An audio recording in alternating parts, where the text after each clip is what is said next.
Hello, everybody. Welcome back to the Crowd Tower podcast. And today, we're going over a little late, but we're going over the rankings for college football.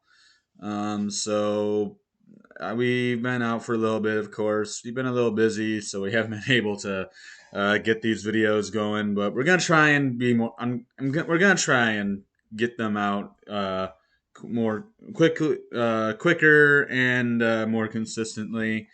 Um, so we'll see what happens, but just trying our best. Obviously we all got different jobs to do as well, and so can sometimes can be a little difficult to get these videos to you. But we're gonna make sure, or at least try to make sure, that we don't miss rivalry weekend for college football. Of course, college basketball is also underway. We'll be having some videos for that coming out soon.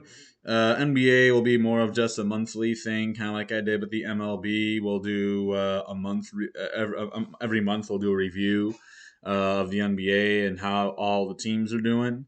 At least that's how I plan of doing that. We'll see, but that's my idea for that. And then, of course, college basketball we'll do every week.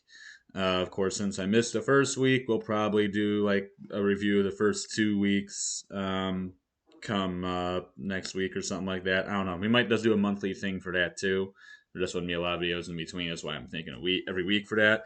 Anyways, enough of me talking. Let's go over the rankings here. Obviously, these came out on Tuesday, so they've been out for a few days. You've probably seen them already. But number one, unsurprisingly, the top five all remained the same, with Georgia, Ohio State, Michigan, TCU, and Tennessee all holding their places in the top 10. I'm sorry, in the top five, excuse me. Unsurprisingly so, I think everyone kind of expected to see that happen. And coming up on the rest of the teams here, this is where all the changes are coming. First, you had LSU, USC, Alabama, and Clemson all sliding up a spot after the tumbling of the Pac 12, which don't see that every day now, do you? But really good job, but really good seasons for really, you look at honestly, you look at TCU, LSU, and USC, all the initial schools, weirdly enough. But all these teams, all with first year head coaches, and all are doing a fantastic job. Sonny Dykes, the former head coach at SMU, taking over with the Horned Frogs. They're undefeated, or one of four undefeated teams in college football. Then you look at LSU. Brian Kelly coming over from Notre Dame, and well, look at LSU. They're sixth in the country. They're heading to the SEC championship game to play Georgia. And then you look at USC, 9-1 team. Their only loss, one by 1 point to number 10 in the country, Utah.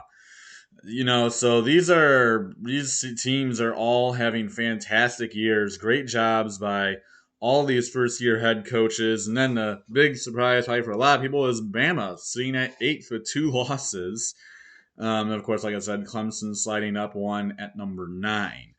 Heading to the rest, you have Utah rounding out the top 10 as they slide in at 10th in the country.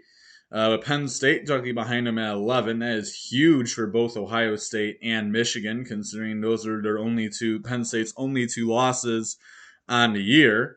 And after Oregon's upset at home after Oregon got upset at home against Washington, they drop 6th to number 12, with North Carolina sliding up to 13th directly behind them. Ole Miss would drop 3 after losing to Alabama.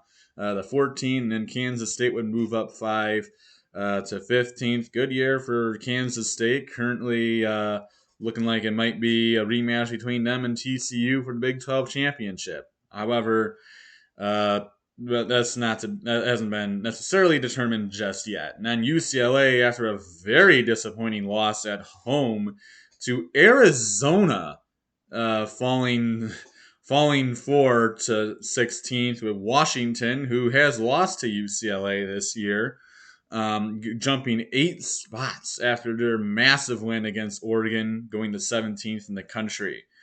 Number 18 Notre Dame going to number 18 Florida State after a blowout of Syracuse jumps up to 19. UCF would go to number 20 after they would beat the team directly below them, which is Tulane, suffering their second loss of the season. And then you had the brand new teams to the poll here with Oklahoma State shockingly going back into the polls after getting hammered by both Kansas teams. They would get to number 22 in the country. Oregon State would find their way back in at 23. NC State would drop all the way to 24 after losing to Boston College, and then Cincinnati would be the other team to make it in for the first time this year in the CFP polls at 25th, with Texas, Illinois, Kentucky all dropping out. Oklahoma State, I don't know about them being ranked. It's a little. But I mean, you could have put in someone like Coastal, but it doesn't. The bottom of the poll really doesn't matter. It matters what's going on at the top, and at the top, everything seems to be going how you would have expected it. So that's all for this video. I hope you guys enjoyed it. We have some picks videos to do, and I also don't really have a crud ton of time because I got work in about 2 hours. So I'm trying to get this done sooner rather than later. Anyways, that's all for me, guys. Until next time. Adios, everyone.